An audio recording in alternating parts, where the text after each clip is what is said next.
Welcome to Read Your Comics. Today, I'm looking at the Alex Ross Wizard Special Edition.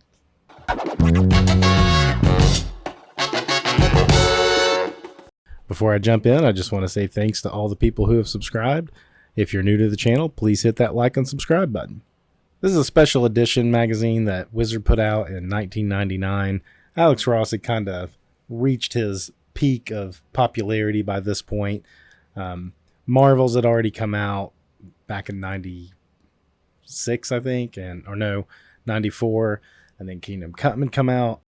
He had already done a couple of, or at least one of his big treasury size books. And Earth X was just in the very early stages of coming out. So Alex Ross, definitely was at his, it's hard to say his peak of popularity because he's still so popular, but he definitely kind of hit the apex, I guess, of where he was going to be within the comic industry.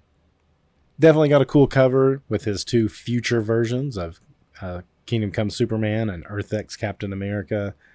And this is a pretty interesting book.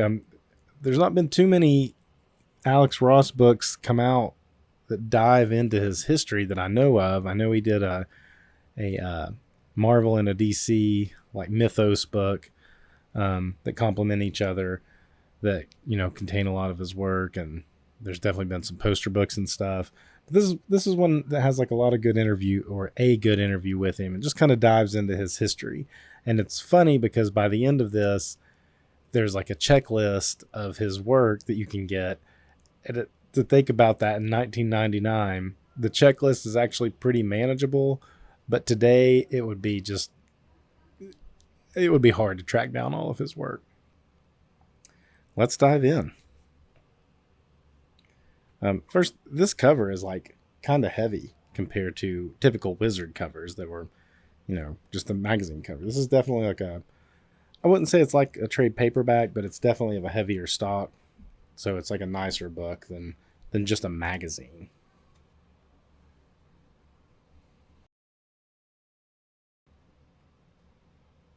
Have a nice virgin variant of the cover. This is a Superman that I think was used for some promotional material. I have a memory of a cardboard cutout of that. Nice introduction from Paul Dini, who worked with him on his Superman Treasury Edition book.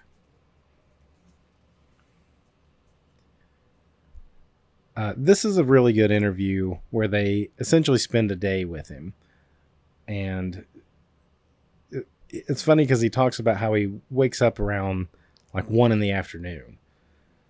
And I would have thought that he would have been up earlier and working during natural light hours, but it turns out he was a night owl. So he would tend to wake up in the afternoon, handle a lot of his phone calls, general business stuff. He follows him out, just out to eat and chats with him, and picks up film that he uses for his reference. Talks to his parents and all that kind of stuff. And he doesn't really settle down to start working until the evening. And then they said he would stay up until way late in the evening, or until up to 6 in the morning, which would explain waking up at 1 in the afternoon. So, I didn't want to paint the picture that he was lazy by any means. And I think anybody that knows his output would sniff that out right away. Interesting in this, it talks about, his love of Superman.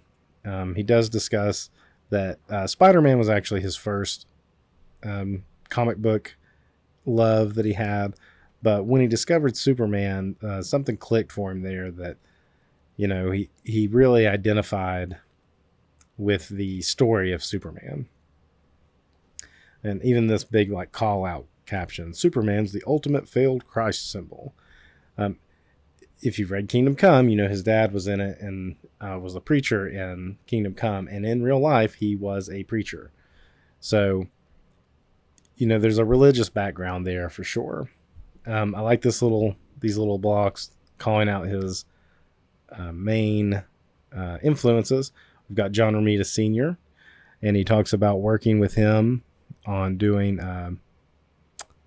maybe not here, but later, he talks about working on a print that I actually have over his pencils. George Perez, Bernie Wrightson, Norman Rockwell makes complete sense. And Andrew Loomis, who I'm not familiar with, but apparently did some kind of reference drawing books that, he must have really looked at as far as like his influences. Other things in this that's interesting is he does discuss X-Men and how he doesn't like X-Men, and it may have been on that last page. He also discusses the Kingdom Project, which was like the sequel to Kingdom Come, and how he did not participate in it because DC wanted to do a sequel to Kingdom Come, and he didn't. He felt like the story ended there. It ended at Kingdom Come, and he proposed some prequel stuff, but DC went a different direction, and so he wasn't involved in the Kingdom event of, I guess it was like 98 that happened, or early 99. Kind of sad because Mark Waid did participate in it, but Alex Ross did not, and they wanted him to basically just do covers, and he didn't want to just be a cover artist for a project that he really wasn't behind.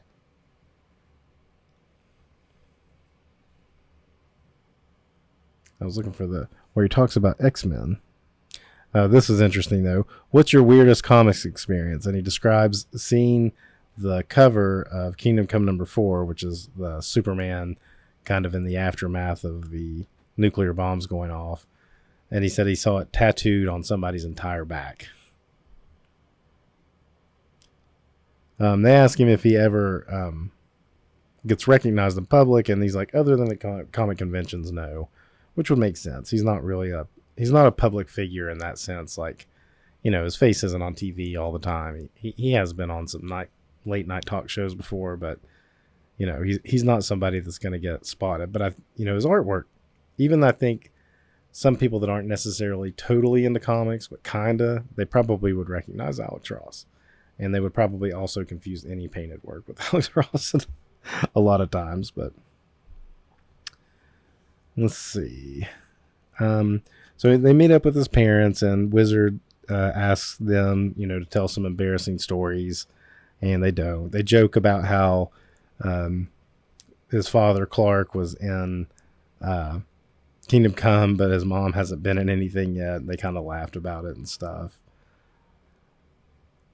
They asked for some embarrassing stories, and he said nothing really too embarrassing, which Alex was thankful that they didn't dive into that.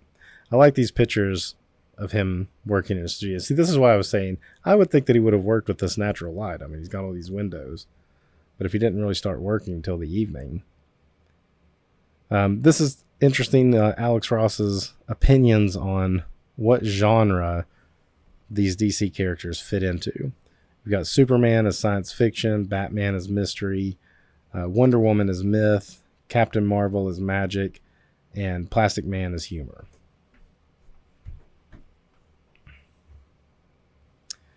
This article discusses the Earth X, and in this it may have been, I thought it was in the other place. Basically, he said there was no creative heart to or center to the X-Men in his opinion, and that's why he was not a fan of X-Men, but he decided to play with the idea of the X gene in the Earth X storyline. So Earth X is like a future world of Marvel, where essentially everyone's X gene is activated and everyone has superpowers. And then there's some, the older heroes kind of coping with it in different ways. I never really loved this Captain America design. He's got his wrinkles with the scars that make it look like the A on his head. And he's just got a tattered American flag wrapped around him. Yeah, never really loved that design, but I do like his Machine Man, and other designs within Earth X are just awesome. And it actually started out as kind of a joke. He explains how he did it. I think Wizard may have commissioned it initially, or like planted the seed of like, we want you to do a version of Kingdom Come just for like an article or something like this for a Wizard magazine. And at first he declined, but then he kind of got the idea in his head, and he said he played around with it, and then he came back to Wizard, and they did it as like a supplemental book at one point. And then of course after they did that, Marvel was like, yo, we want to do this. So then he became involved with mostly plotting. Jean-Paul Leon did the interior art of that series, which Jean-Paul Leon is a very good artist. And when I find books by him, I love them. But I think when you talk about an Alex Ross project that launches more or less with seeing his thumbnails and character designs and his art, that's kind of what you want. And Earth X, to me, because it had Jean-Paul's different, completely contrasting style of art, there was a little disappointment in that. I did read the first Earth X maxi series. I didn't keep up with it after that. But I do like a lot of these designs. I don't love all of them, but I do like a lot of them. I think the Reed Richards as Doom is cool. I loved this Spider-Man kind of like reptilian design. I liked his Peter Parker that was, older and looking more like Uncle Ben. His dad bod. The Venom was awesome. The Spider's Man is what it was called. That's what that's called. There he is there. I like the Red Skull being like a reincarnation of the Red Skull in a child's body, kind of like a Damien kind of thing. And he had a red Punisher skull on his chest. You've got like a aged Green Goblin. So I liked a lot of the designs. They don't show the Hulk one here. I didn't love the Hulk design. He was too ape-like with a little kid banner. I didn't love that. Works in progress. This is a cool article. It kind of shows all the different things he was working on at this time. Working on the Batman tabloid or treasury-sized edition, the Superman one had already come out. Redesigning Supreme for Rob Liefeld and what would eventually be the Alan Moore run. Already has, I guess this is a finished piece of the Batman origin that would be part of that that treasury size, the Wonder Woman treasury size. And he discusses each one: Batman Fear, Captain Marvel's Hope, and Wonder Woman's War. I don't have those anymore. I did have a whole set of those, and I let those go at some point. Kind of wish I had them. I didn't like how the typeset lettering was on them. This is just a cool diagram of his studio and how he works. Little call outs to all of his different things. Over here we have his toy collection that he uses for references. Like that he has a Space Ghost. There's that Superman cutout that I was just saying at the beginning of the book. Rocketeer helmet, pretty awesome. Lots of different little Supermans. Animated Supermans. Animated Batmans.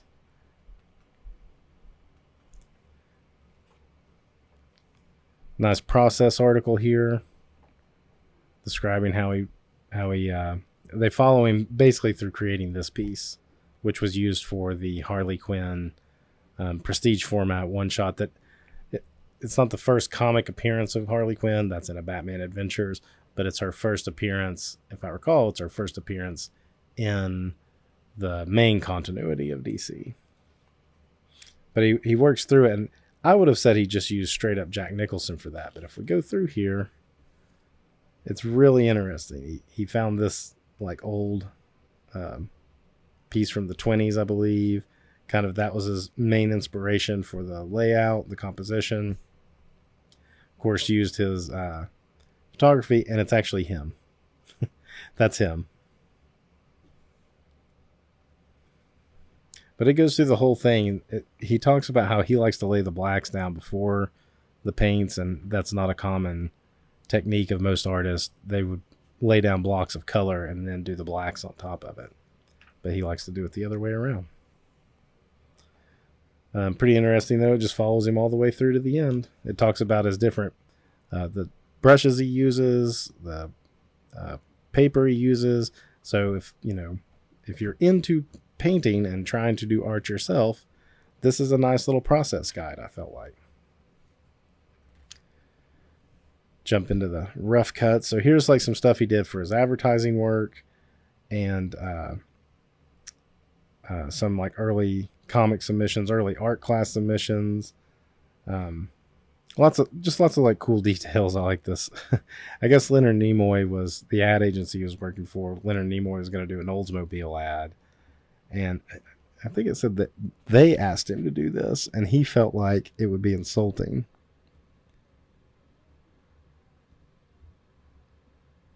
As Nimoy with Leonard Nimoy and his daughter in Vulcan makeup was doomed. He felt like it was a bad thing, but it ended up, they still did the commercial. I guess Leonard Nimoy and his daughter did some other Star Trek stuff, but not in Star Trek makeup.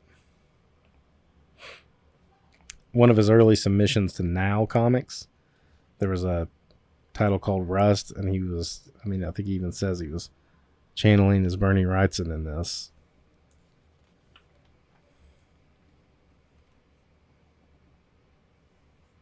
This is one of his earliest Justice League he did that he sent to DC.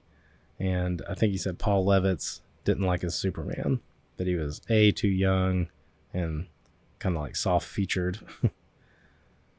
One of the few Sandman pieces he did. That was an Iron Man pitch. And this design would actually end up being somewhat adapted for the Iron Man series of the Heroes Return era. I think he was pitching this with Kurt Busiek at the time, but this was before Heroes Reborn and stuff that he said he was pitching that. Hawkeye's daughters, twin daughters. This was an early painting that he would end up doing in black and white for Batman Black and White series. Batman with the scars on his back. The Vampirilla one's interesting because this little caption mentions how he kind of did it just like for himself, and that he doesn't really have a lot of interest in the character. But at the time, Harris Comics was dying for him to do some covers and stuff. And he did it kind of just to see, like, let's see how I feel about it. And he said he didn't really like it. So probably for a long time, this would have been the only Vampirilla piece that he did. But when I read that in this blurb, I was like, has he done any Vampirilla since then? And he has. He's done a bunch for Dynamite, including like a nude cover. But that was probably one of the only Vampirillas he did for a long, long time. You got Captain Marvel, and he talks about pulling from Fred McMurray as Captain Marvel. The Superman logo. This is one of his earlier ones of the Superman Kingdom Come logo.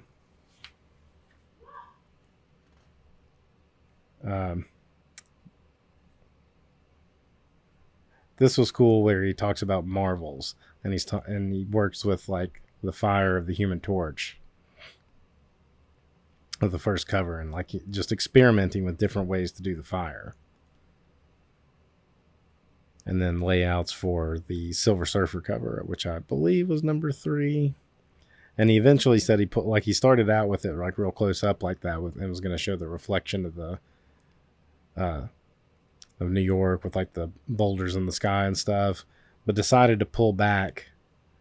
It's almost a full body shot. It's even farther back than these, and he said that because he knew that this was what he wanted to do for number 4 with Spider-Man, and thought it was too similar. Here's some cool shots of his reference photo he took versus the painting. There's Uncle Sam. I guess that did come out too. So he didn't have the 2-issue Uncle Sam. Like that Galactus. With the light above. Shows how he's getting that Galactus pose. It's funny, he got this long hair. He could have done a mullet Superman if he wanted to right there.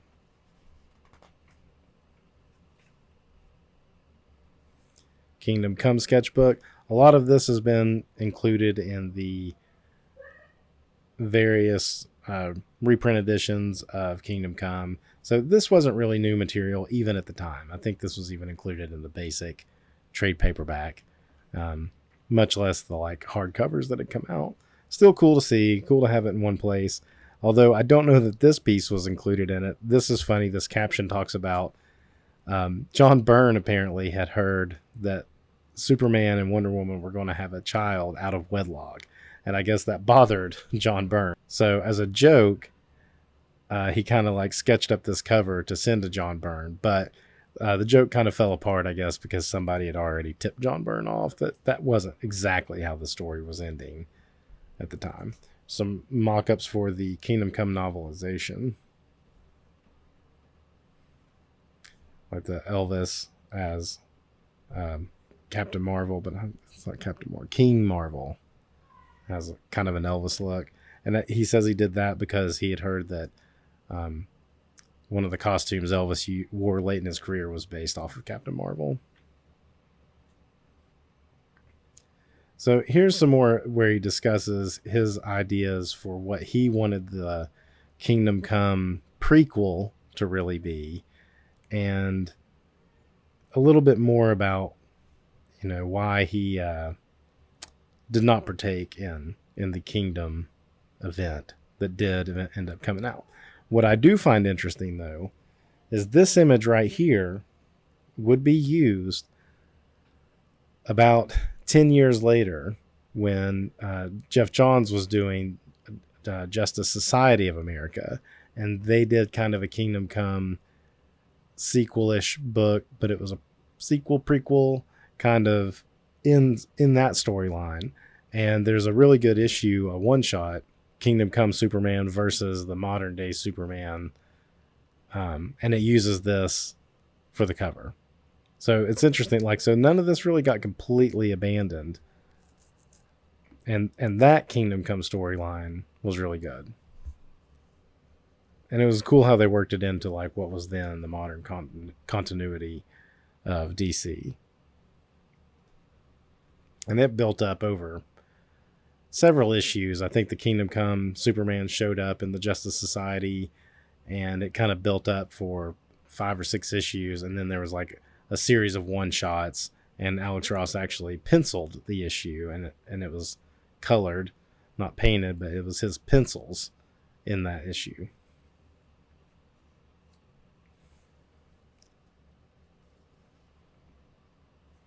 Astro City designs.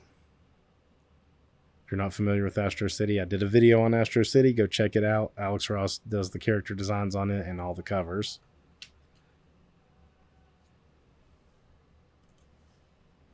Some more Earth X stuff. That's a good one. I like this Danny DeVito. It says, this is just a gag page I did for myself. I didn't know why. I had an idea combining the two images. I had an idea combining these two images appealed to me. If you look closely, Ross borrowed the credits from the film Alien. So he put basically all that from Alien in there. That's kind of funny. This was cool for a lenticular cover. It didn't end up being this, but it was going to be him flipping the mask on. I like this Superman. It looks very Max Fleischer-ish. Max Fleischer-ish. Now this is a fun article here. Alex Ross likes to put little Easter eggs and nuggets all throughout his artwork, and this was basically just exploring all of those Easter eggs throughout the whole thing. So it started with his first work, which was Terminator Burning Earth, and shows where he puts things, people into things.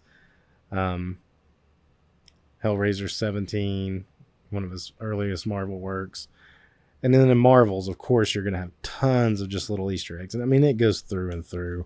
I mean, it's very detailed. I mean, you've got the wedding scene of Reed and Sue and all the little things going on in here.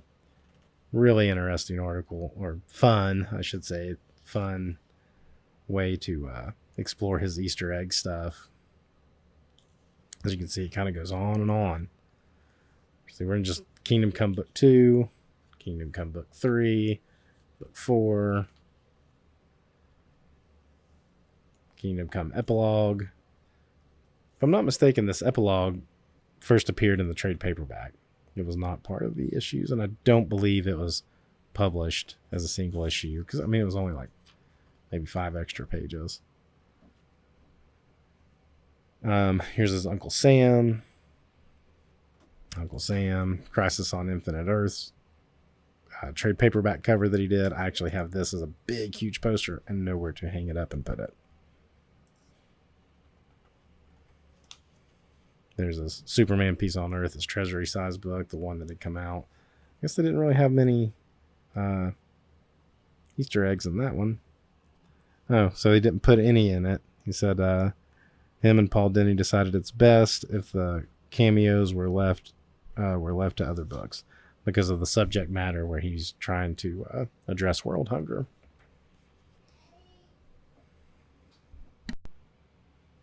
And then we have the original proposal for Kingdom Come with annotations from Ross in it as well. And it stayed pretty true to the story. I haven't read all of this. I kind of skimmed over it just to see if there were any major differences, and there really wasn't too many differences. Of course, Mark Waid helped flesh this out. But this is I don't know if this has been included in anything else, but this was not in the trade paperback. They even said at the beginning this is the first time that's ever been published. And then you have the checklist of all of his works. A nice piece right there. You got Uncle Sam and Norm and his dad. Phil Sheldon from Marvels. And then you had Machine Man kind of playing the role of these guys. There's Supreme even in the background. Just hanging out having a beer. Anyway, this is a pretty cool checklist. Like I said at the beginning of the video, if at the time of this wouldn't have been too hard to try to complete. I don't know if they cover any covers he did in this. Yep, they do. Talk about some covers he did that were kind of off the beaten path. His Astro City covers. There weren't too many issues of Astro City out at the time. I think there was just a mini-series and a handful.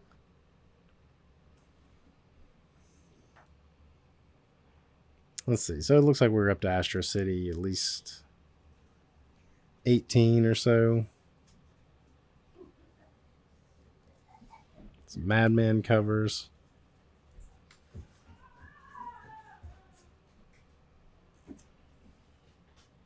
Earth Eggs covers the Fantastic Four Superman, which was also treasury sized. Yeah, quite a few covers actually were going on in here. You got just Earth Eggs. Here's the lenticular cover of how it actually played out. And then there was a Superman one too. They were both pretty cool. The lenticular cover of Superman, and he even took off. And there was a promo piece for this in the comic shop. Comic shop I went to had it like hanging from the ceiling, and it was kind of like hexagonal, and each panel or face of the hexagon had one of these pictures on it, and you could kind of spin it around and see it take off. But there you just kind of have Batman. I think the mask pulling the cowl on might have been a little cooler. Maybe it was harder to pull off with the lenticular. Some Overstreet covers. That one was cool. Hero Illustrated #1, where he redid Amazing Fantasy. Or, well, #6, I guess. His Wizard covers. So, yeah, I mean, there was a lot here, even for 1999. That was Wizard covers. Wizard 42, A and B cover. I guess there was a lot to try to get, but still, if you tried to put this list together today, it would probably take up the whole magazine. There's the Batman piece that actually was published in Batman Black and White.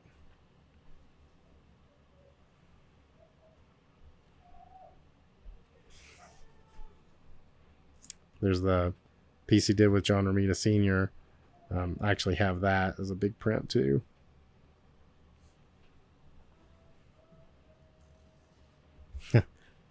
Wizard World Chicago promo piece. Kingdom Come. Looks like Super Friends. I don't think I've ever seen. Well, I've seen it in this magazine before, but I haven't seen it since then. Cool Superman, Golden Age looking Superman, Kingdom Come. Let's see, Kingdom Come promotional piece. I used to have this flag too. It was a silk flag banner you could hang up.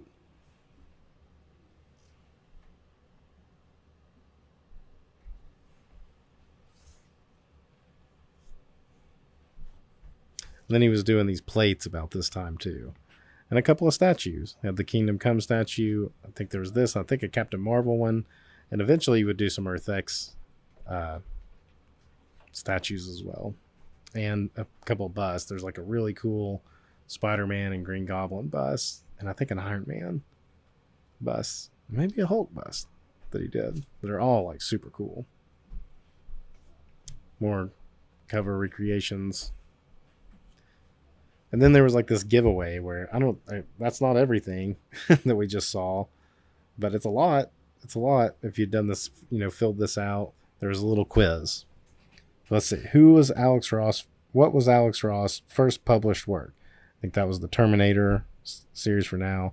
Before Superman, who was Alex Ross's favorite superhero? Spider-Man. Before being assigned to Terminator Burning Earth, what now comics that Alex Ross was he interested in working on? That was that Rust that I highlighted earlier. Kind of a Bernie Wrightson looking Swamp Thing-ish looking character, at least the PC did. What ad agency did Alex Ross work for? I don't remember. And what are the names of Alex Ross's parents? And that would be Lynette and Clark. So I guess I could have filled this out. I could have got that one that I don't know and filled this out, but I did not. And then you got some of his childhood artwork. And this is so cool. I try to keep as much of my kids' childhood artwork as I can. I think it's great. If they do grow up to be some type of artist, this is just awesome to look back at. I have none of that as a kid. I got a couple things I did as a teenager, but nothing from this like really early on stage. And then you got a Dynamic Forces. Something for Alex Ross there too. So this whole magazine, full Alex Ross exposure.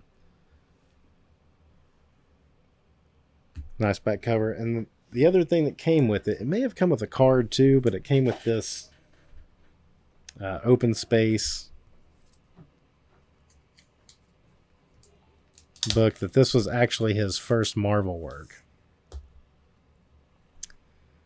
That was never published.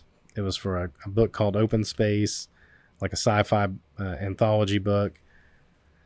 And Kurt Busiek, who was doing editor work at the time, and he said he was trying to put a painted work in the back of all the Open Space issues.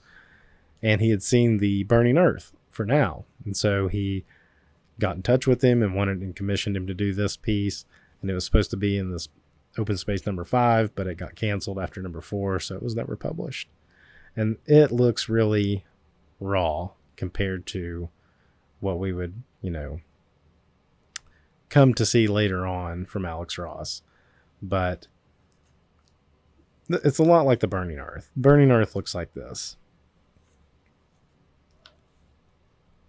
Also worth noting, he didn't call himself Alex Ross back then. He just called himself Alexander. And he discussed that in the first interview in the book too. This isn't too exciting.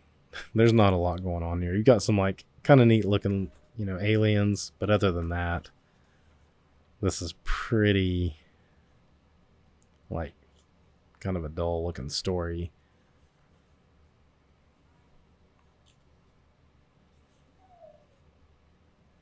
So pretty interesting. This is the only time this has been published to my knowledge. I've seen it separated from the magazine before, so it's out there. It shouldn't be. It's kind of undervalued, I guess, really. Kind of neat. More photo references. I love it's like he's kind of got a sketch of what he wants. He does the photo reference and then the final details, but I don't know if he just hadn't worked out what type of materials he was using yet, or the deadline was tighter. Some interesting design work there. that's it for this Alex Ross Wizard Special. If you're an Alex Ross fan, look for this. It is a cool piece to have. Definitely this, just, if you're in the completist realm of things. But this book in general, I mean, it has some cool material, like the Kingdom Come pitch in it and his process stuff in it. So definitely worth checking out. Go out there and find it. Until next time, read your comics.